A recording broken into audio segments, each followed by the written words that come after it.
Is this a great game or what? With the Hall of Famer Tim Kurkjian. I'm his son Jeff Kurkjian. And Dad, tomorrow you leave to go up to Cooperstown for Hall of Fame induction weekend. Your favorite weekend of the year, no doubt about it. And yesterday, Dad, we had on the show Billy Wagner, who's one of the many players being inducted into the Hall this weekend. Right. And Billy was hilariously funny on our podcast. And as you know, Jeff, we got into an argument because I made a mistake. I thought I got mixed up between a groundhog and a woodchuck, what Billy used to eat as a kid in rural Virginia.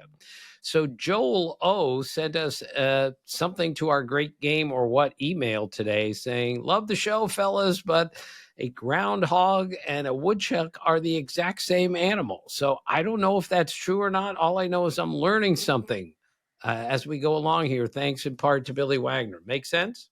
Yeah, I did a quick Google, Dad, and it says, yes, a groundhog and a woodchuck are the same animal. Both are common names for the rodent Marmota monix. The different names are from regional variations in language, depending on how people describe it. So maybe that's how in rural Virginia, how they would say it is a woodchuck or a groundhog, and we would call it a woodchuck, even though you and I both grew up in Maryland. Right. And I think it's part of the problem is I got the two animals mixed up because I'm making ground chuck tonight for dinner, which I thought seems to be all right.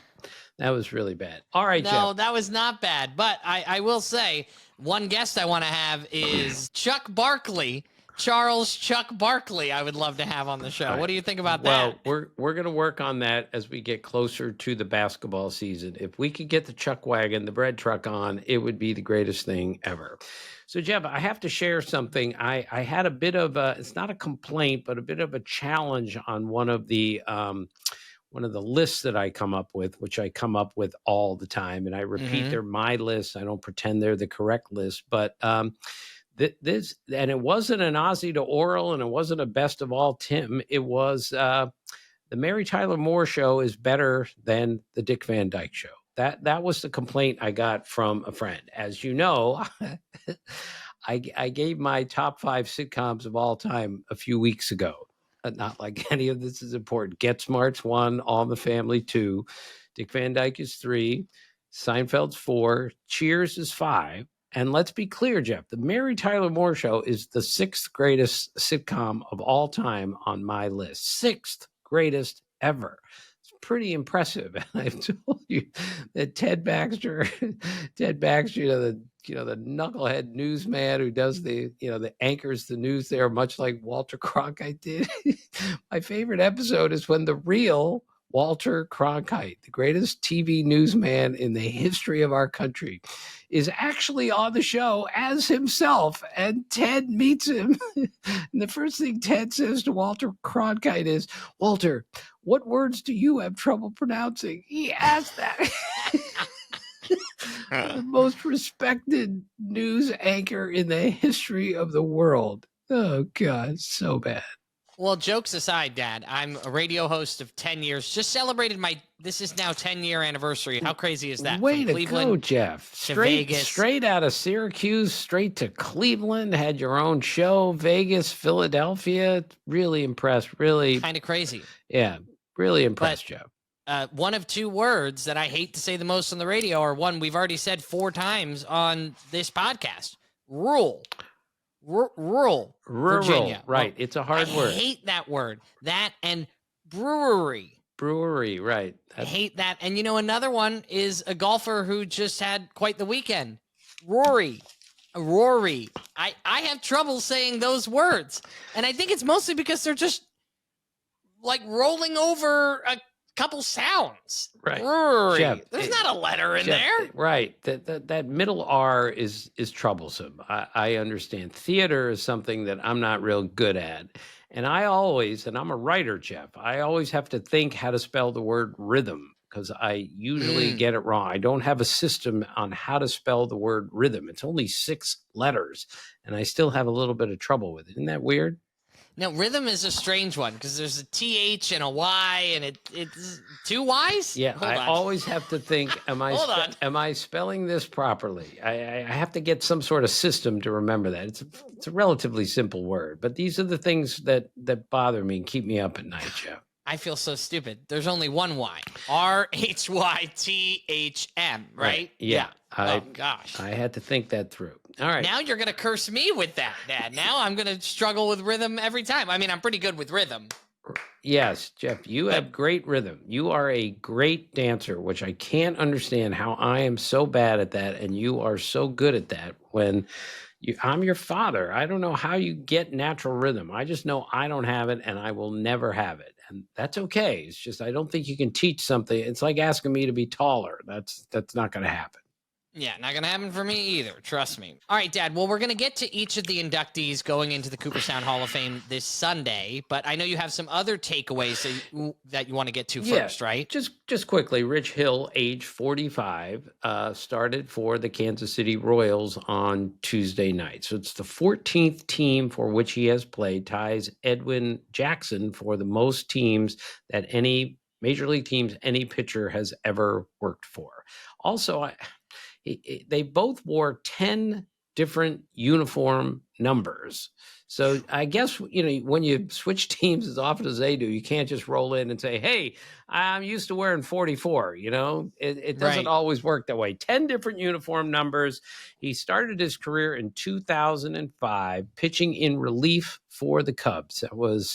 And the starting pitcher that day was Greg Maddux, which is just really cool. Greg Maddux is 59 years old now. And Rich Hill, first game that he pitched in, the starter on his team was Greg Maddux. That's kind of cool, right? Dad, think about how long ago 2005 was, okay? That was the year that YouTube started, okay? That was 20 years ago that YouTube started. Pope John Paul II's death was in 2005. Is he the Cubs fan? Is he the White Sox fan? No, that's the one we just got. Yeah. That's the one we just got. I mean, just thinking about how different the world was. Remember what our cell phones looked like in 2005, Dad? Everybody had still like the Nokia bricks. Right. That's how long Rich Hill has been in the league. Right. And he's still going. And he actually pitched okay on Tuesday night. Just another reminder, if you have a great curveball and you know what you're doing with the art of pitching, you can get by. And the biggest difference, Dad, is in 2005, the Chicago White Sox won the World Series. And in 2025... Yeah, well, they're actually playing a little bit better. Okay, speaking of pitching, Jeff, Klay Thompson, one of the great shooters of all time, threw out the first ball at a baseball game the other day and looked pretty good doing it. Well, it's not a surprise. His brother, of course, is Trace Thompson, who's played in the major leagues for a bunch of years on and off. And I want to ask Trace, how good a basketball player were you? And he said, I was pretty good. But not compared to his brother. I said, did Klay play baseball? And he goes, yeah, he was our leadoff hitter on our high school team. He was 6'4". He was a leadoff hitter. He didn't have much power, but he could run and he could do some things. So when we saw him throw the first ball and looked athletic doing, he should, because he's a great athlete. But as we know, Jeff, not every basketball, football player goes to the mound and throws an athletic strike. I was impressed with Klay Thompson. And I asked Trey once, what's it like when you go shoot with your brother now? And he goes, it's just ridiculous. I feed him, he stands in the corner and he makes 25 straight 3-pointers. And that's what great shooters do, Jeff. Yeah, shades of John Wall. Remember when he threw out a first pitch at a Nationals game? Yeah, not good. Not good. Understatement. Right. Yeah, understood. I mean, the man was a heck of an athlete, very good NBA player, and then... Right, but he'd never played baseball before, and if you've never played the game before, you're not going to be able to throw a baseball particularly well. It's just the way it works. He looked like Uncle Rico throwing a football. I bet I could throw this football over that mountain. It's so bad. All right, speaking of throwing a baseball, Jeff, Paul Skenes got a win the other day. He's the best pitcher in the National League and probably the second best pitcher in baseball to Tarek Skubal at the moment. But now he's got 5 victories. So I just went looking for guys who have an ERA under 2 at the end of a season. ERA under 2, fewer than 10 victories, which is a possibility for Paul Skenes this year because they don't ever score many runs in a season of 175 innings. So it's only been done 4 times, and the last time it was done was by someone in 1909. So if Paul Skenes has an ERA under 2, which I think he will, and has fewer than 10 wins, which I hope is not the case, because for his sake, he deserves to win 20 games with the way he's pitching. He'll be the 5th guy ever to do that. Do you find that interesting at all? I find it shocking, and I feel bad for all of those pitchers, probably none of them taking home any hardware because the team was so bad. Right. Okay, Jeff, on to the Hall of Fame. We have 5 guys being inducted on Sunday. What a great day this will be in baseball. I love Induction Sunday. So we'll start with Ichiro. He won the MVP. He won 10 Gold Gloves, made 10 All-Star teams, got 3,089 hits. First 10 years, Jeff, 200 hits each year. Only player to do that. Set the record in 2004 with 262 hits.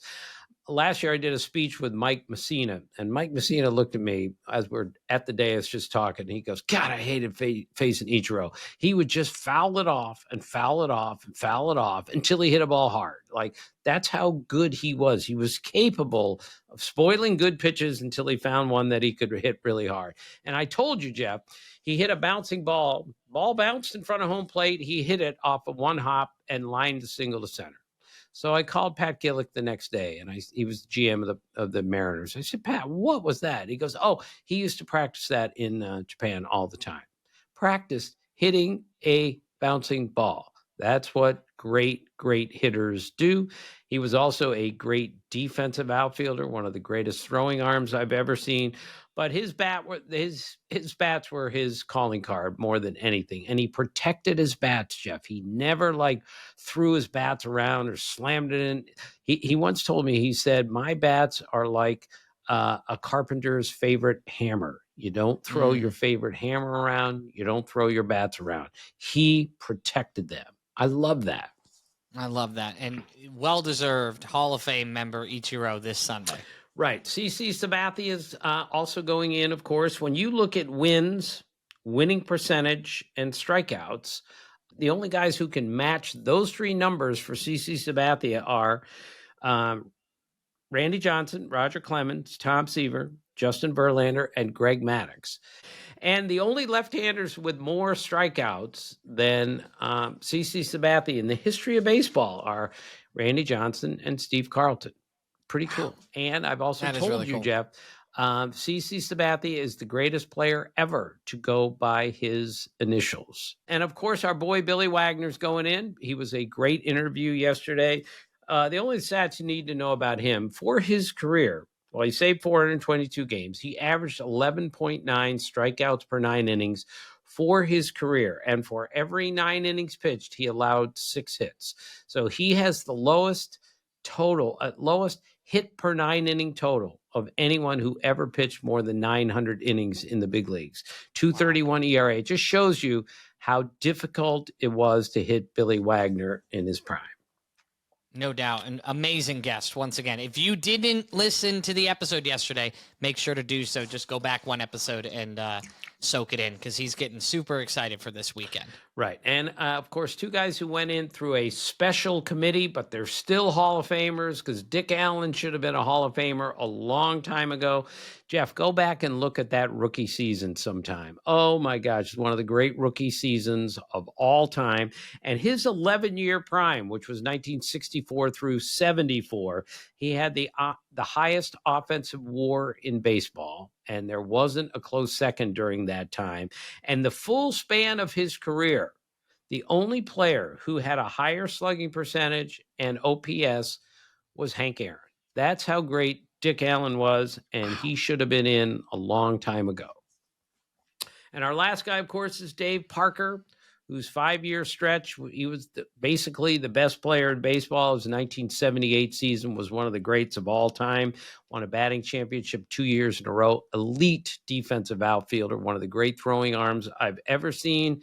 And as I've told you, Jeff, he used to wear a Star of David around his neck. Why did he do that? What was his explanation? Because I asked him once.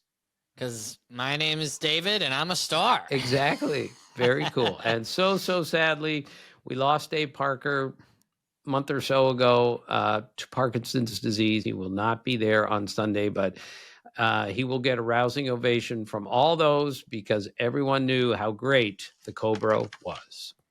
All right, Dad, let's jump right into our Kurkjians of what's going on in Major League Baseball that you're seeing. Okay, Jeff. So at 10 o'clock, 10:30 the other night, you called me frantically to ask me what about the Phillies game?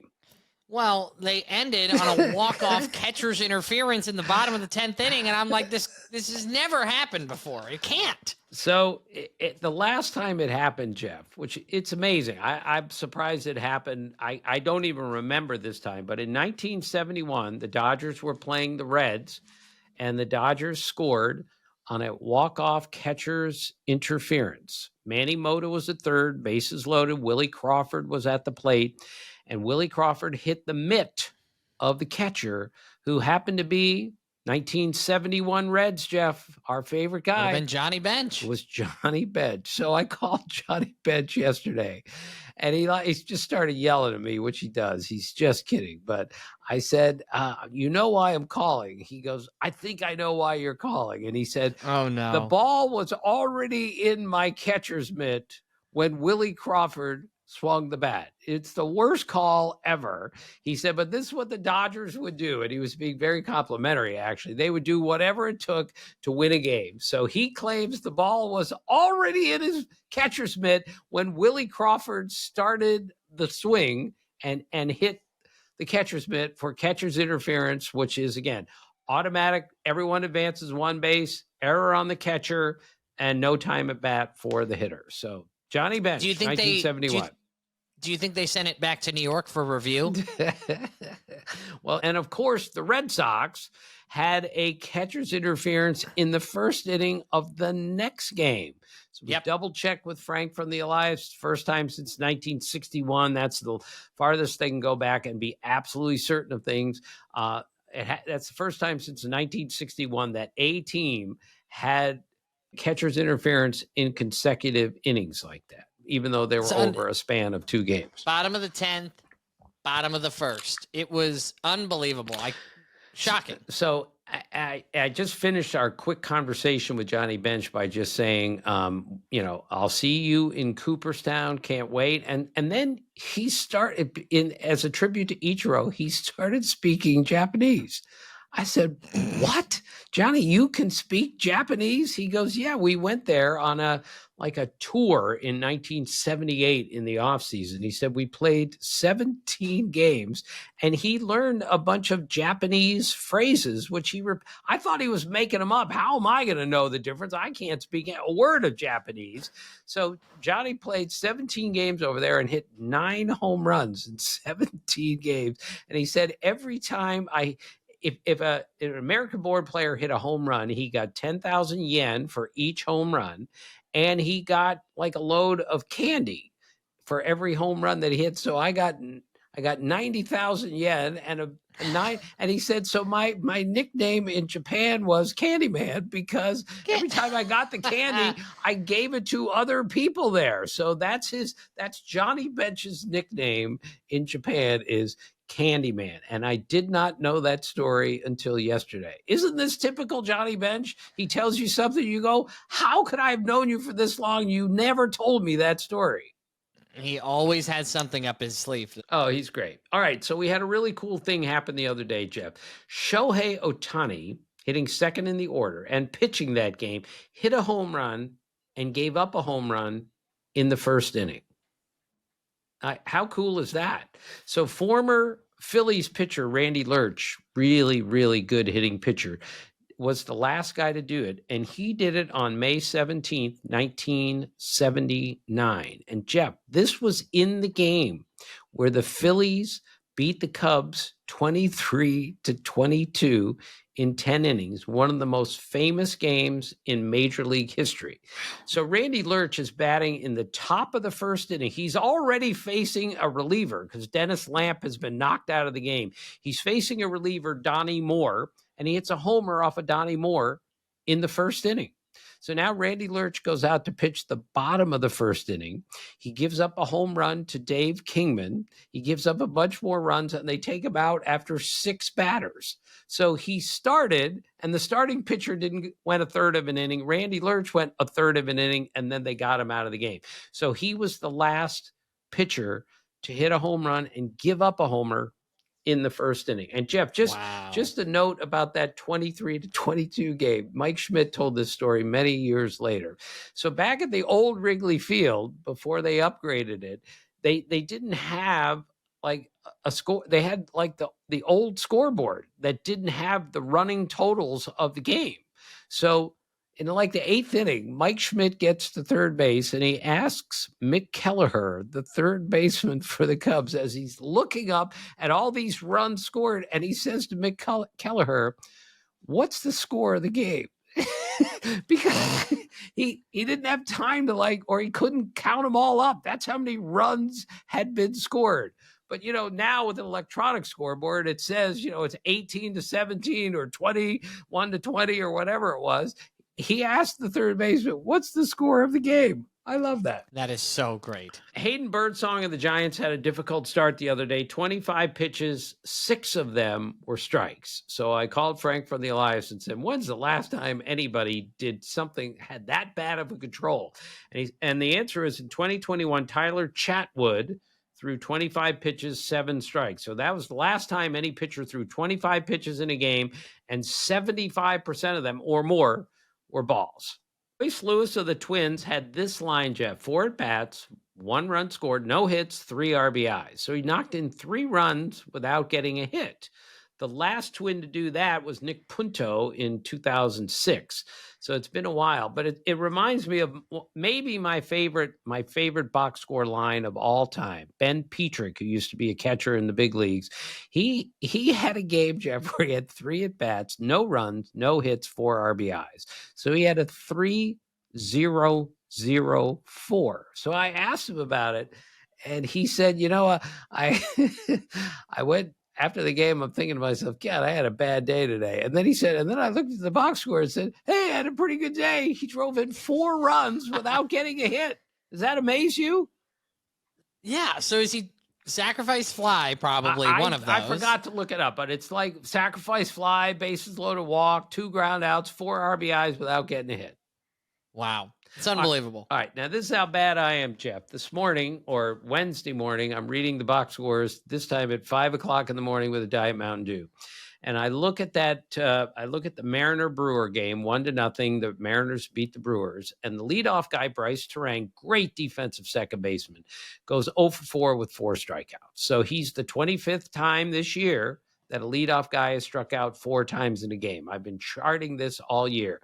The shortstop for the other team, J.P. Crawford, he hit leadoff. So he went 0 for 4 with a strikeout and 2 grounded into double plays. So the 2 leadoff guys in that game went 0 for 8 with 5 strikeouts and 2 grounded into double plays. So this intrigues me. Can there possibly be another game in baseball history? We played for 150 years. Well, as it turns out, there's never been a game like this. Now, keep in mind, Jeff, GIDPs were an official stat in 1931 in the National League, 1940 in the American League. But Frank from the Elias confirmed that's the first time since GIDPs became official in both leagues that the 2 leadoff guys went 0 for 8 with 5 strikeouts and 2 grounded into double. That's not where you want to be. Coming up next here on Is This a Great Game or What? We've got On This Date in Baseball History, the best number 30 and number 31 for Ozzy to Oral, and best of all, Tim. Coming up next.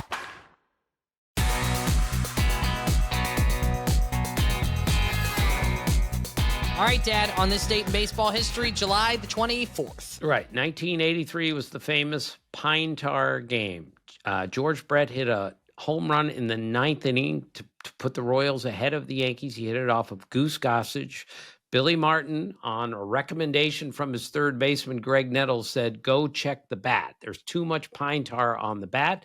The umpires, home plate umpire Tim McClellan, said, "Yes, there's too much pine tar on this bat." They measured it, and they called George Brett out. So instead of hitting a home run, he was called out for having too much pine tar on the bat. So the Royals lost the game, but they protested, of course, and Lee McPhail, the president of the American League, overruled and said, no, that is not too much pine tar. The home run counts.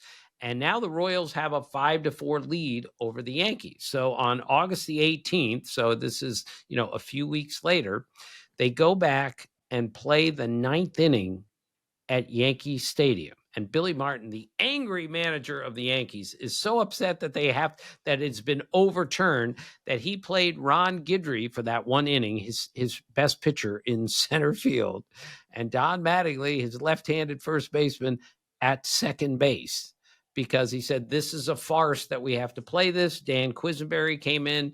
The closer pitched one inning, a clean bottom of the ninth, game's over, Royals win 5-4. George Brett didn't even go to the ballpark. He told me he was in a hotel room. He didn't even go to the park because what's the point? I just hit a homer. I don't want to be a part of all this. So he was sitting in his hotel room watching the end of the Pine Tar game when the Royals closed it out.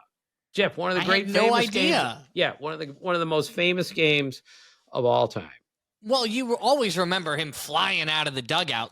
That's just such a core memory of how angry he was. Right. And however, right, we don't hear the inning being played again very often. Right. And I asked George, of course, about this many times, but he said, do you know how big Tim McClellan is? He's 6'6". He's way bigger than I am. He said, I'm running out there. I've never been so angry in my life.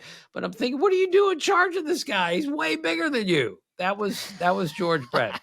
Always great. And last thing, Jeff, on this date, Barry Bonds' birthday, turned 61 years old today.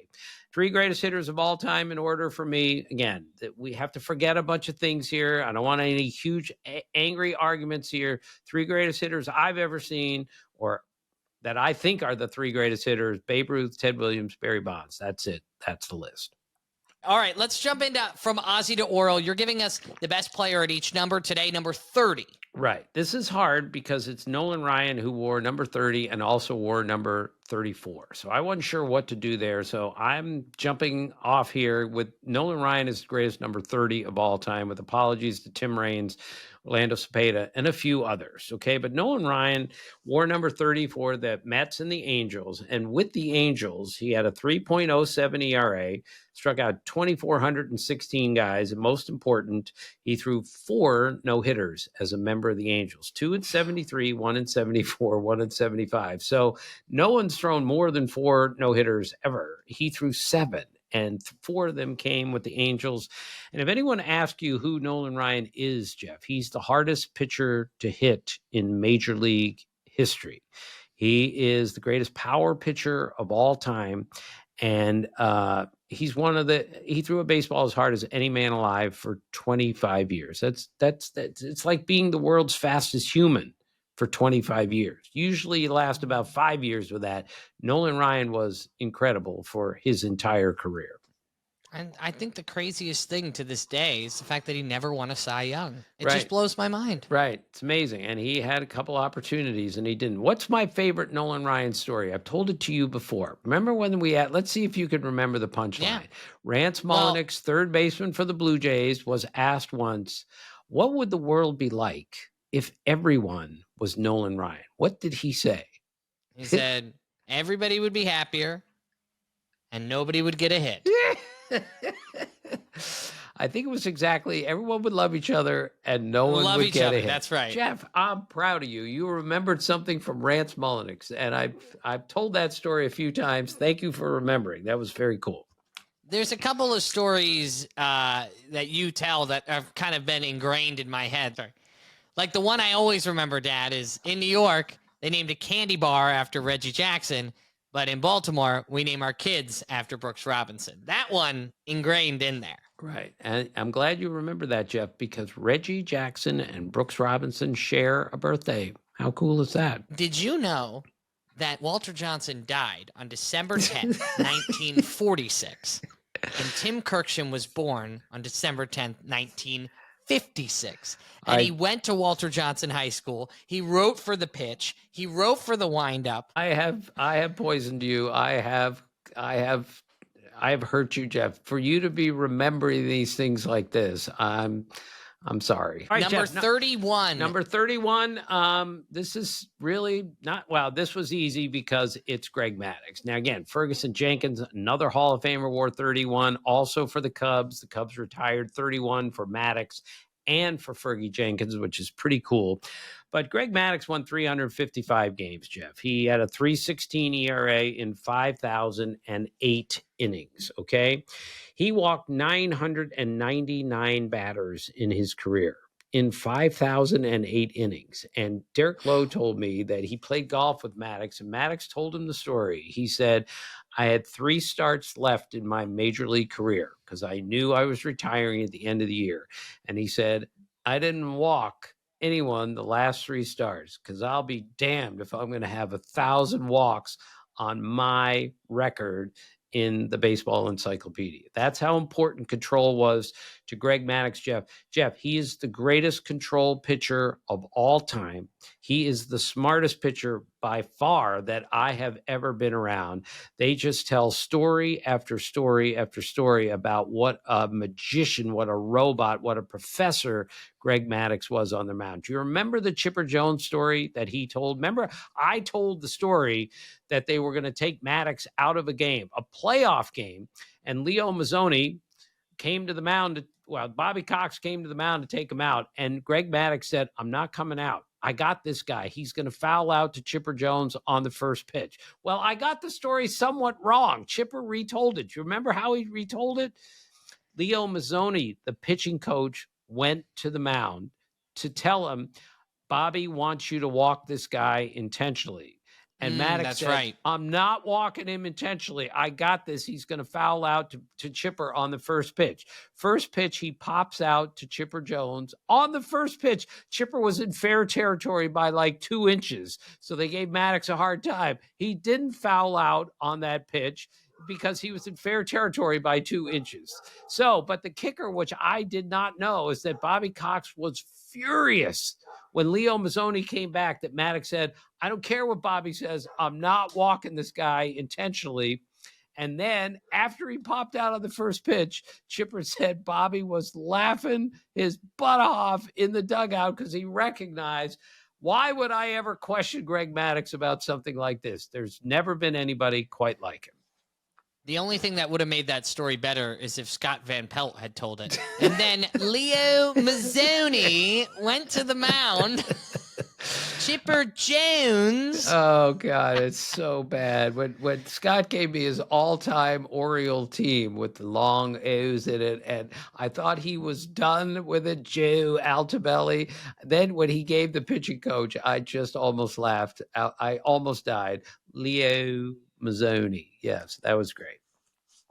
Last but certainly not least, the best of all Tim. We're picking a different franchise each week. Dad, you give us the best player in the history of that franchise. What's the franchise this week? What do we got? This week it's the Diamondbacks, because the Diamondbacks are so much in the news these days because supposedly they're going to sell at the trade deadline. They have Zach Gallen, Merrill Kelly, and of course Eugenio Suarez. So we talk about the Diamondbacks almost every day. So I figured let's do the greatest Diamondback ever, and it is Randy Johnson. In his 8 years with the Diamondbacks, Jeff, 118 and 62.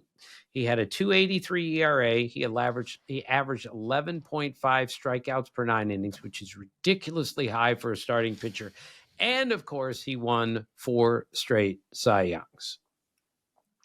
And Randy Johnson, he's an animal. Years and years ago, Jeff, Randy Johnson's 6'10". Rich Donnelly, my dear friend, once told me that Randy Johnson was so tall that he didn't need a pickoff move to second base. He just reached out and tagged the runner. That's how tall and long Randy Johnson was.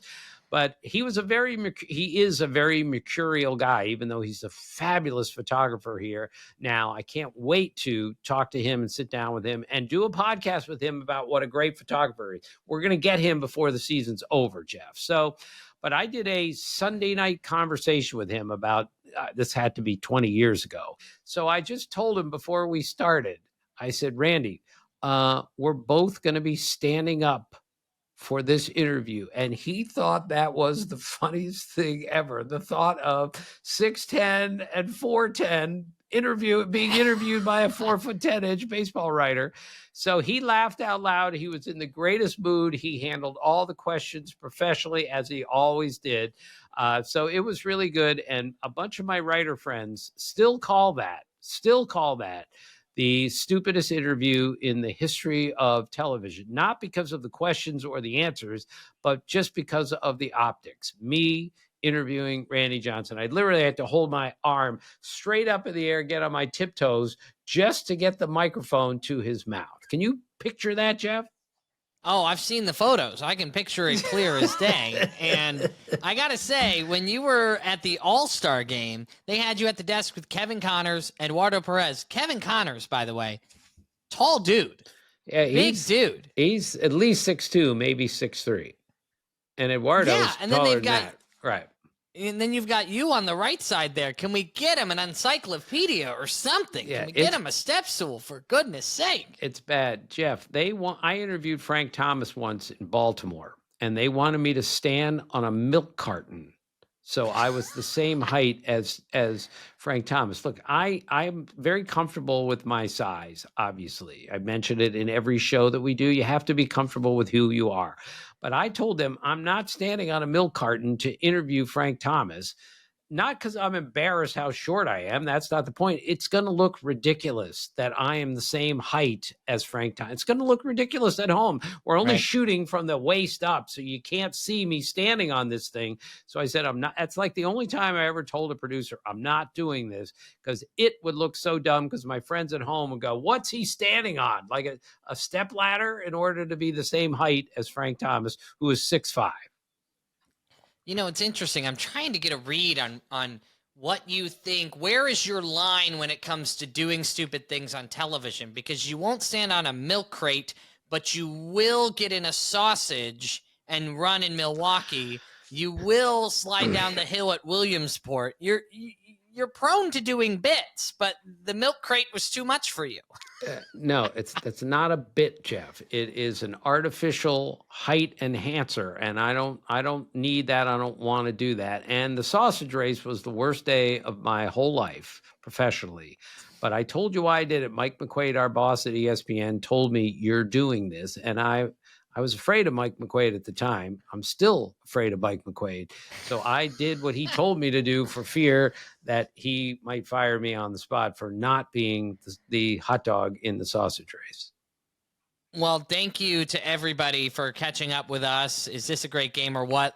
Every single Tuesday, Wednesday, Thursday, we come out with a brand new episode. And next week, we're going to hear from Tony Gwynn Jr., the son of the great Hall of Famer Tony Gwynn. And Dad, it's pretty amazing too, because we not only talk about Tony Gwynn Jr.'s playing career, but we also looked back at Tony Gwynn's Hall of Fame induction weekend almost 20 years ago now, and where Tony Gwynn Jr. was for that, how pregnant his wife was for that. It was a lot going on in that interview. Right. Tony Jr. is just like his dad in so many ways. His voice is identical to his father, but his personality and everything is the same way. He's so easygoing. He's so funny. He's just like his dad. And I'm hoping Tony Jr. will be in Cooperstown this weekend. Maybe not, but I'm going there, Jeff, and I can't stress this enough, how magical a place Cooperstown is. It is just ludicrously charming to walk down that main street, especially on induction weekend. It is the greatest 3 days you could possibly spend. If you've never been there, you got to go there. If you can't go there for induction weekend, go any other time where it's less crowded and spend a week there, or spend a couple days there. It'll be absolutely stunningly good, and I can't wait to go tomorrow. Thank you so much for listening. And as always, thank you for being a part of our family.